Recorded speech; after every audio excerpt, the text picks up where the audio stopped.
I played Vampire Crawlers for 20 hours and I loved the game. Normally I don't even like card games. I tried different card games before on Steam, but I never seemed to like them personally, so I was very unsure about this game. The reason why I tried it was Vampire Survivors. It's the same developer and I really liked this game, so I just hoped the game would be good and I was rewarded personally. It's really nice. I had so much fun playing the game. It's really great even for somebody who doesn't really like card games. It's a great game.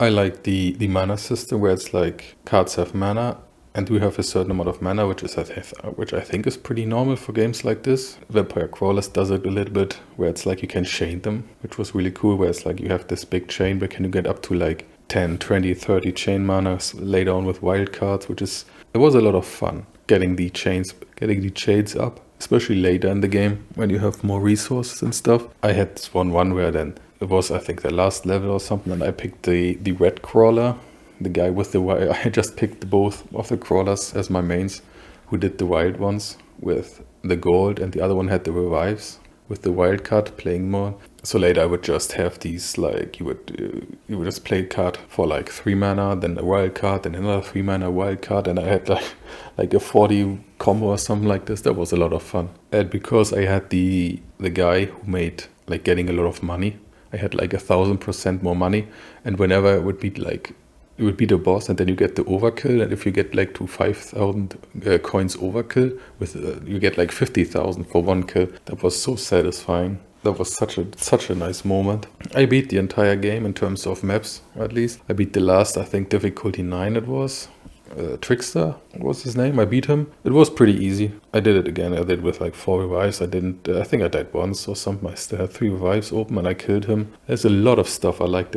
Normally in games like this, or in games in general, I always think about what I didn't like or what the game could be made better. And with Vampire Crawlers, I didn't really have anything, honestly, which I would change to make the game better, which is very rare. Even if it's something simple, normally I'm like, okay, I would change this, I would change that, like everyone probably thinks about games. And I didn't have a single one. On top of my head, I'm thinking like, I don't think a single one I would change. It's such a good game. It's crazy. Normally I don't like card games, so I was surprised how much I liked it. But the stuff I liked was basically everything, which, like, if you go on the map, it shows you the difficulty of the map, which is great for progression. It shows you do you still have unlocks on the certain map and how many unlocks. That was really nice. The Arcana was a nice touch where you can choose one card before run to make a really specific build if you have one.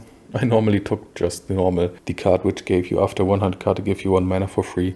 I basically used it for like 80% of my playtime, and then later I just switched to the wild card one, where it gives you wild card after you beat the floor, because I just did the wild card build with both of the wild card crawlers. The gem system was also very nice. It had a lot of, I think, well, at least for me, a lot of useless gems. Some of them I always try to get the same ones. But this is always how I play these games. It's like I try to find, like, there are like, what, 25 different crawlers or something like this. And then I played mostly with, like, it's the one with the guns and the one with the XP. This was my first main duo, I would say. And then I would just try to get a lot of yellow cards, a lot of card draws, try to get good weapons with evolution. And then I later switched to the crawlers with the wild cards, and then basically the same strategy. Try to get as much evolution as possible. And then later I switched to like having low amounts of cards, a lot of card draw, a lot of mana, and then just try to get really high chains and stuff. It worked really well, so that I would have always, and I had like maybe like 3 or 4 strong weapons, and then try to get the triple damage into it and stuff. The blacksmith was crazy. Normally you have a lot of customization, like the power-ups in the game, where it's like the powers are pretty standard for games like this. I think it's basically the same as in Vampire Survivors, where you can upgrade damage and your hand size and your mana stuff. It was really nice. But the blacksmith surprised me a little.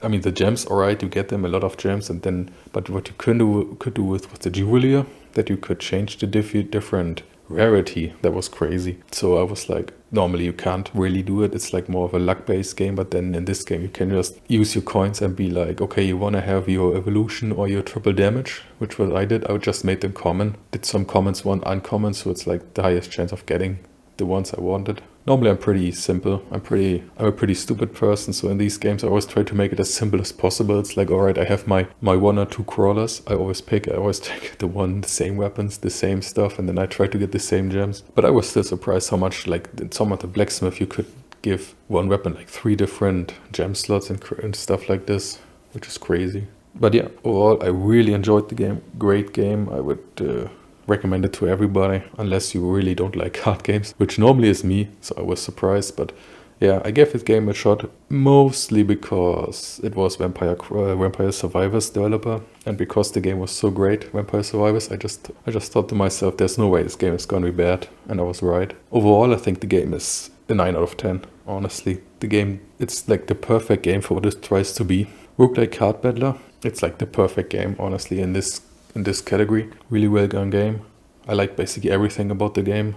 What I really liked about the game was the unlock system, because it gave you a great sense of what to do next. Sometimes I was like, okay, what do I do next? I have every level unlocked besides the hardest one I can't do yet because the enemies are too hard. I had it like 1 or 2 times, basically a little barrier. But then I was just going to the unlock system or the unlock tab, and then I basically just did the first few things what it says, like get this guy to level 30 or get this guy to level 15 to unlock a certain weapon. I did that like 1 or 2 times, then I collected enough gold by doing this so I could get strong enough to get the next one. That was really nice. Like this, a little bit of guidance was really, really nice. And yeah, I have to say, I'm really impressed with the game. It's really, really great. I recommend this game to everybody. If you played it, you probably agree. I heard that the developer is making more games, so I'm really excited to try it out. No matter what game he does, I'm probably gonna try it out. Really great developer, really great game. I hope he makes lots and lots of more great games like this, no matter the genre he does. I'm definitely gonna look forward to it. Thank you for listening, and bye bye.